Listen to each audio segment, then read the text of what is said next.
Assalamualaikum warahmatullahi wabarakatuh. Pada video ini kita akan bahas tentang definisi grup. Himpunan G dengan operasi bintang adalah grup jika memenuhi 3 hal berikut ya. Yang pertama, operasi bintang ini bersifat asosiatif. Apa itu asosiatif? Ini melibatkan 3 anggota G, yaitu ABC, A bintang B, bintang C. Jadi A dan B-nya dulu yang dikerjakan. Nilainya harus sama dengan A bintang B bintang C. Jadi asosiatif itu kita sebut juga pengelompokan. Ini harus berlaku untuk semua ABC yang ada di G. Kemudian yang kedua, terdapat elemen identitas dilambangkan dengan E di G, sehingga A dioperasikan dengan A bintang E, hasilnya sama dengan E bintang A dan sama dengan A untuk setiap A di G. Jadi elemen identitas itu tidak mempengaruhi hasil operasi begitu ya. Kemudian yang ketiga, untuk setiap elemen di G yaitu A, terdapat pasangannya B di G, sehingga dioperasikan A dan B, hasilnya sama, dibalik A bintang B sama dengan B bintang A dan menghasilkan identitas. Maka si B ini kita sebut inverse dari A. Jadi suatu himpunan dengan sebuah operasi, ini lupa ya, operasinya haruslah operasi biner. Jadi ini tertinggal. Dengan operasi biner bintang, seperti kita tahu definisi operasi biner adalah operasi yang memberikan hasil tunggal dan atau terdefinisi dengan baik serta tertutup ya, sifat tertutup di dalam himpunan itu. Jadi ada 3 yang harus dipenuhi, si operasinya asosiatif, ada sebuah elemen identitas, dan setiap elemennya punya inverse. Nah ya, ini adalah definisi grup secara formal. Kita akan lihat contoh ya. Misalkan kita punya himpunan bilangan bulat Z ya dengan operasi penjumlahan. Sebelumnya sudah ditunjukkan operasi ini adalah operasi biner. Kenapa? 2 bilangan bulat kalau ditambah ya, ditambah itu hasilnya masih bilangan bulat terdefinisi dan ada di Z hasilnya. Jadi operasinya sendiri dipastikan dulu adalah operasi biner. Ya, jadi kita pastikan sembarang 2 anggotanya kalau dioperasikan dengan operasi ini yaitu tambah, tertutup di Z ya, nilainya ada dan ada di Z. Karena sebelumnya operasi tambah ini sudah disebutkan adalah operasi biner, tidak perlu disebutkan lagi. Jadi kita tambahkan aja dengan operasi biner plus gitu ya, penjumlahan. Kalimatnya harusnya dengan operasi biner penjumlahan. Kalau misalkan diberikan himpunan dengan sebuah operasi, mungkin perlu kita perjelas bahwa operasinya adalah biner, atau kita tunjukkan dia tertutup nilainya ada di Z gitu, ada di himpunan tersebut. Oke. Nah sekarang apakah memenuhi penjumlahan di bilangan bulat itu bersifat asosiatif? Misalkan kita punya 3 buah bilangan bulat, A misalkan ABC adalah elemen Z ya. Kalau kita menambahkan 3 buah bilangan ini, yaitu A tambah B tambah C, kita tambahkan dulu A dengan B dibandingkan dengan A tambah B plus C gitu. A plus B ditambahkan C jelas sama dengan A ditambah B plus C ya. Ini berlaku untuk sembarang ABC yang ada di bilangan bulat ya, di Z. Jadi urutannya walaupun berbeda pengerjaannya masih ada di Z. Karena A plus B itu ada di Z ya. kita tahu tadi penjumlahannya binar ya, operasi penjumlahan itu bersifat binar. Ketika A tambah B hasilnya ada di Z, nah menghasilkan bilangan lain gitu ya, ditambahkan C hasilnya ada di Z. Tapi ini nilainya sama gitu. Ini memang tidak dibuktikan ya. Yang kedua, apa identitas dari penjumlahan? Bilangan, kalau kita punya sembarang A di Z ya, ditambah apa yang tetap hasilnya A gitu. Jelas identitasnya adalah 0 gitu ya. Jadi ini terdapat 0 elemen bilangan bulat, sehingga kalau sembarang elemen bilangan bulat yaitu A, kalau ditambah 0 jelas hasilnya A ya. Begitu juga kalau 0 ditambah A. Oke. Jadi pengganti kalau di sini tadi secara umum identitas itu kita lambangkan E ya di sembarang himpunan G. Nah, nanti tergantung himpunannya apa identitas, apa yang memenuhi gitu. Yang jelas kalau dioperasikan sembarang elemen di himpunan itu dioperasikan dengan identitas, hasilnya tetap elemen tersebut. Jadi si identitas ini tidak mempengaruhi hasil operasi gitu. Nah, kembali ke sini, karena penjumlahan bilang bulat, sembarang bilang bulat itu kalau ditambah 0 tidak berubah hasilnya, tetap A ditambah 0 hasilnya A. 0 tambah A hasilnya juga A. Jadi si 0 ini kita katakan identitas ya. Jadi terpenuhi sifat yang kedua. Yang ketiga, apakah setiap elemen bilang bulat punya inverse gitu ya? Kalau misalkan kita punya A di Z ya, untuk setiap A yang ada di bilang bulat, apa inverse-nya? Terdapat negatifnya ya, min A. Sehingga kalau kita tambahkan A ditambah dengan negatif A, ini akan menghasilkan 0. Negatif A juga kalau ditambahkan A, hasilnya jadi 0. Kalau tadi kan kita memakai lambangnya B ya, sembarang B gitu. Kita cari apa pasangannya, ada dengan apa gitu, sehingga ketika dioperasikan menghasilkan identitas. Kan tadi identitasnya adalah 0. Jadi kalau bilang bulat A, karena bilang bulat punya negatif ya. Contohnya kalau 3, negatif 3 lawannya. Negatif 3 lawannya 3. Jadi inverse-nya ya. Inverse penjumlahan kita sebut juga negatifnya gitu.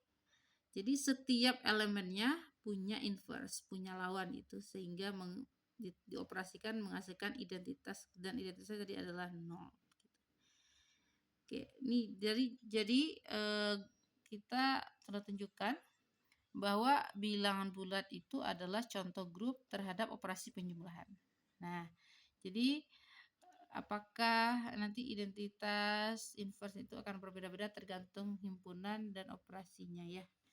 Nah, selanjutnya ada pertanyaan. Kita sebelumnya sudah tahu bahwa bilangan bulat ini juga mempunyai operasi binar perkalian ya. Jadi kita bisa, kalau perkalian kadang-kadang tidak dikasih simbol ya. Jadi misalkan kita ada sini aja.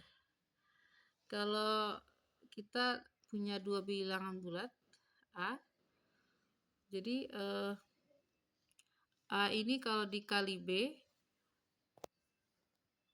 A dikali B itu kan tertutup di bilangan bulat ya. Operasinya adalah operasi perkalian. Dua bilangan bulat dikali tertutup di bilangan bulat ya. Apakah operasi perkalian di bilangan bulat ini membentuk grup? Ya, jadi kita cek. Yang pertama tadi adalah apakah asosiatif. Misalkan kalau kita punya 3 bilangan bulat yaitu ABC, kita mengali AB dikali C. AB-nya dulu dikurung gitu ya. Kemudian kalau misalkan ABC-nya itu A, BC gitu. Nah, hasilnya sama atau berbeda? Sama atau berbeda? Ya. Bilangan bulat AB dikalikan dengan C. hasilnya jelas sama dengan A dikali BC ya. Jadi ini sama bersifat asosiatif gitu ya. Hasilnya yaitu ABC gitu ya. Jadi kalau kita menyelesaikan AB dikali C hasilnya apa? ABC. Ya kan kalau kita mengali bilangan, jadi ditulis saja ABC hasilnya. A dikalikan dengan BC hasilnya juga ABC. Jadi sama-sama ABC, jadi ini sama. Jadi asosiatifnya terpenuhi. Yang kedua, apa identitas dari perkalian dibilang bulat? A dikali apa yang hasilnya tetap A? Maka bilang bulat punya suatu elemen identitas terhadap perkalian? Ya, jawabannya ada ya, yaitu angka 1. A dikali 1 hasilnya ya tetap A. Kemudian 1 dikali A juga hasilnya adalah A. Jadi elemen identitasnya ada, yaitu 1. Pertanyaan selanjutnya, apakah setiap elemen di bilang bulat punya inverse terhadap perkalian? Nah, apa artinya inverse terhadap perkalian? Misalkan kita punya A sembarang bilang bulat dikali B hasilnya harus identitasnya sendiri adalah 1. Apakah sembarang bilang bulat punya pasangan sehingga kalau dikali hasilnya 1? Gimana? Jelas ya, 1 bilang bulat contohnya 1 pasangannya 1 kali 1 adalah 1 ya. Min 1 juga punya pasangan, min 1 dikali min 1 hasilnya juga 1. Jadi tetapi bilangan yang lain itu nggak punya pasangan. Contohnya A-nya adalah 2. 2 dikali berapa yang menghasilkan 1? Dibilang bulat. Jawabannya tidak ada ya. Karena 2 itu pengalinya adalah 1/2. 2 dikali berapa yang menghasilkan 1? Misalkan contohnya A-nya diambil 2. Apa B-nya sehingga 2 kali B hasilnya 1? Kita tahu B-nya haruslah 1/2 setengah, tapi 1/2 itu bukan elemen bilang bulat. Jadi kita katakan kita bisa beri alasan tidak semua bilang bulat punya inverse terhadap perkalian. Jadi kita katakan tidak ada B yang memenuhi, B-nya mestilah setengah kan? Dan ini bukan bilangan bulat. Nah, jadi untuk mengatakan tidak terpenuhi itu cukup dengan satu contoh. Kalau yang mempunyai inverse hanya angka 1 bilang bulat dan min 1. 1 inverse-nya 1 juga karena 1 kali 1 hasilnya 1. Lalu min 1 juga punya inverse yaitu min 1 kali min 1 hasilnya 1. Jadi 1 punya inverse, min 1 juga punya. Jadi hanya 2 elemen di bilang bulat yang punya inverse terhadap perkalian. Yang lain tidak. Nah, untuk persyaratan menjadi grup itu harus setiap elemennya tuh punya inverse. Kalau ada yang tidak punya inverse, satu saja tidak terpenuhi, maka tidak disebut sebagai grup gitu ya. Oke, dari contoh tadi kita mungkin bisa melambangkan begini ya. Bilangan bulat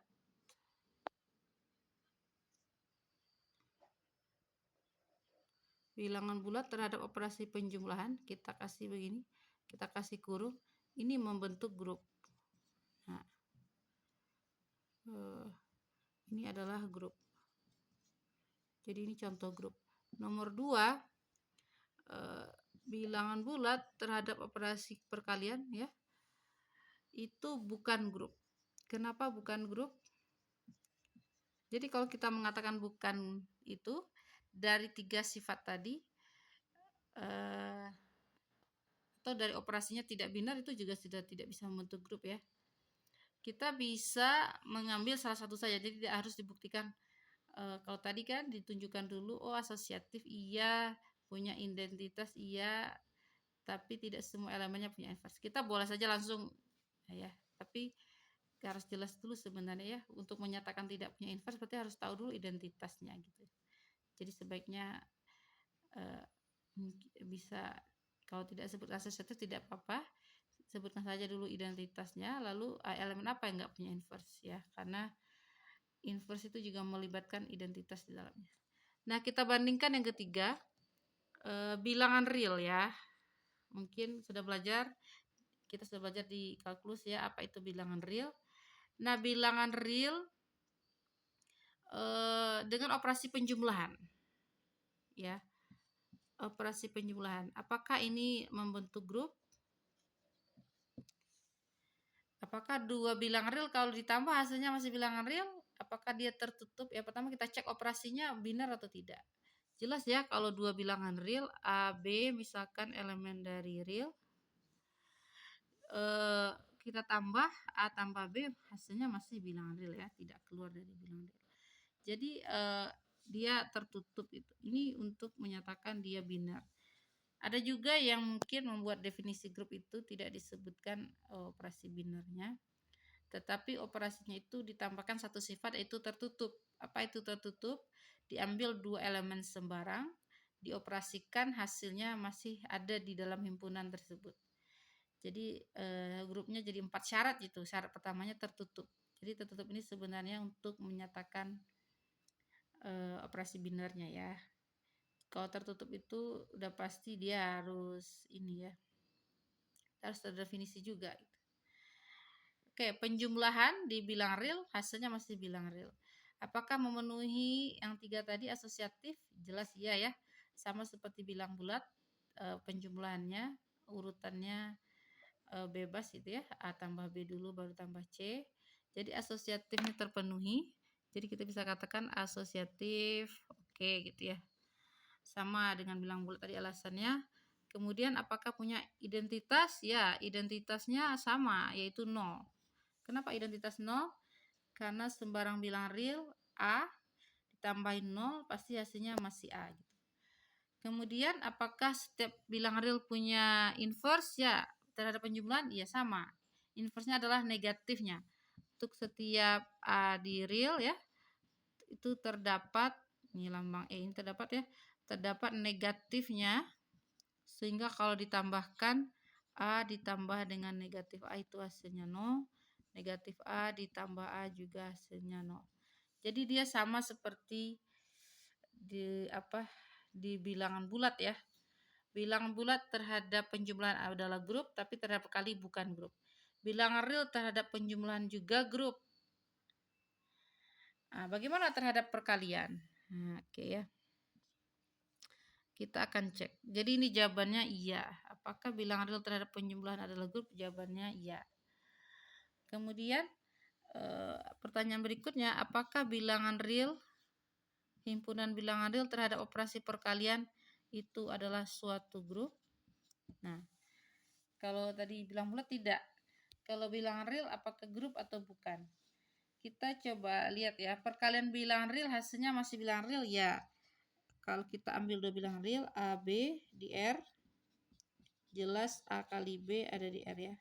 Jadi kali nggak kita tulis tandanya nggak apa-apa. AB juga boleh pakai titik, AB juga bisa. Jadi kalau ditulis AB saja itu juga. Kalau di buku kita bahkan AB itu berarti A dioperasikan dengan B, operasinya tidak ditulis gitu ya. Sesuaikan dengan pertanyaannya. Di sini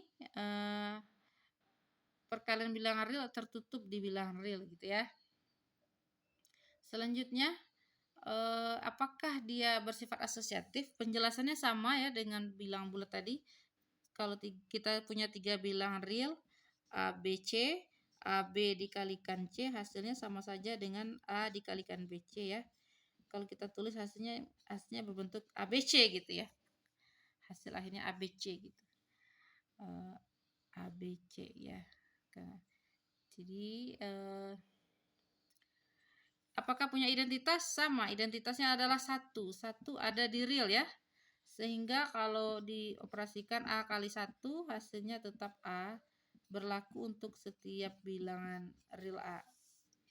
Jadi bilangan real punya identitas yaitu 1. Apakah setiap elemennya punya inverse? Nah, oke. Kalau kita punya A di R, apa pasangan B-nya? Kita akan punya pasangan super A ya. A dikalikan super A kan hasilnya 1 gitu. Perkalian ini. Tetapi kan ini bisa terjadi kalau A-nya tidak 0 gitu. Nah, gitu ya. Karena kalau A-nya 0 super 0 kan tidak terdefinisi. Berarti apakah semua bilangan real punya inverse terhadap perkalian? Jadi jawabannya semua bilangan real selain 0 punya inverse. Hanya 0 yang tidak punya inverse di bilangan real terhadap perkalian. Apakah dia gagal membentuk grup? Ya, gagal. Karena syarat dari grup tadi setiap elemennya harus punya inverse. Jadi, apakah bilangan real terhadap perkalian membentuk grup? Jawabannya tidak. Di mana gagalnya? Adalah terdapat satu elemen yang nggak punya inverse, yaitu 0. 0 ada di bilangan real tapi tidak punya inverse. Karena 0 tidak punya inverse ya. Jadi gagalnya adalah satu elemen saja yang tidak punya inverse. Kalau tadi bilang bulat terhadap perkalian, hanya 2 elemen yang punya inverse, yaitu 1 dan min 1. Selebihnya tidak punya inverse. Kalau di bilangan real, semua elemen punya inverse kecuali 0. Jadi satu saja tidak terpenuhi, maka tidak benar ya. Syarat grup tadi adalah harus punya inverse semuanya. Oke, lalu kita bandingkan. Kalau begitu, apa contoh yang grup terhadap perkalian gitu ya? Contoh bilangan yang merupakan grup terhadap perkalian. Nah, kita batasi saja, yaitu bilangan real positif. Bilangan real positif atau bilangan rasional positif juga. Bilangan real positif itu adalah semua bilangan real yang lebih besar dari 0. Jadi kita tulis X elemen R di mana X besar dari 0. Nah, bilangan real positif ini terhadap operasi perkalian apakah membentuk grup? Dua bilangan real positif ya, dua bilangan real positif misalkan X dan Y, tidak selalu pakai AB, boleh pakai XY begitu ya. Kalau dikali masih positif ya, bilang positif kali positif di real itu hasilnya positif. Jadi kalau kita ambil AB di R plus ya, jelas A dikali B hasilnya masih positif itu. Jadi perkalian dua bilangan real positif hasilnya positif, berarti operasi perkalian di bilangan real positif itu adalah tertutup. Kemudian apakah asosiatif? Ini sama saja dengan sifat bilangan real ya, karena bilangan real positif itu adalah subset atau bagian dari bilangan real. Jadi sifat asosiatifnya ngikut aja, A kali B kali C itu sama saja dengan A kali BC. Harusnya kita tulis lengkap ya untuk setiap ABC yang ada di R+. Jadi berlaku untuk semuanya. Ini A terbalik, ini dibacanya untuk semua ya. Oke, bilangan real positif bersifat asosiatif. Jadi ini terpenuhi yang pertama. Yang kedua, apakah dia punya identitas? Kalau tadi dibilang real identitasnya 1. 1 itu kan bilang positif juga, benar. Jadi dia punya juga identitas ya. Terdapat angka 1 di R+, sehingga A dikali 1 hasilnya tetap A, dan 1 dikali A juga hasilnya A. Jadi kita tulis A kali 1A, 1 kali A juga A gitu ya. Jadi punya identitas 1. Apakah sembarang bilangan real positif punya inverse? Ya, untuk setiap A di R+, ya berarti tidak ada lagi 0 di dalamnya kan? Semua bilangannya positif. Kalau dia positif, dia punya, kita katakan terdapat seper A. Seper A inilah, kalau A-nya positif, seper A-nya juga positif gitu. Jadi untuk setiap A punya seper A, sehingga kalau dikali A dikali seper A hasilnya 1. Berarti ini memenuhi sifat ini ya, inverse. Dikali dengan inverse-nya menghasilkan identitas, karena identitasnya tadi adalah 1. Berarti setiap elemennya punya inverse. Berarti kesimpulannya, bilangan real positif terhadap operasi perkalian membentuk grup. Ya, ini ya. Nah, tapi kalau bilangan real positif apakah membentuk grup terhadap penjumlahan? Nah, ini jadi pertanyaan ya. Apakah bilangan real positif terhadap operasi penjumlahan adalah grup? Kalau dua bilang positif real ya ditambah hasilnya masih bilangan real positif. apakah punya identitas ya, bilang positif apa ditambah apa sehingga tetap dia sendiri gitu. A ditambah berapa? Jelas nggak ada kan? Kalau 2 bilang positif ditambahin tidak ada yang bisa tetap menghasilkan dirinya sendiri, harus dengan nol gitu. Nah, di sini kita bisa katakan ini tidak bisa membentuk grup, jadi gagal ya, tidak. Jawabannya apakah grup? Jawabannya tidak. Kenapa?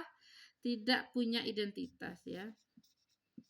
Tidak ada identitas. Bagaimana kita mengatakan tidak ada identitas? A ditambah B hasilnya harus 0 gitu. Sebentar, sorry.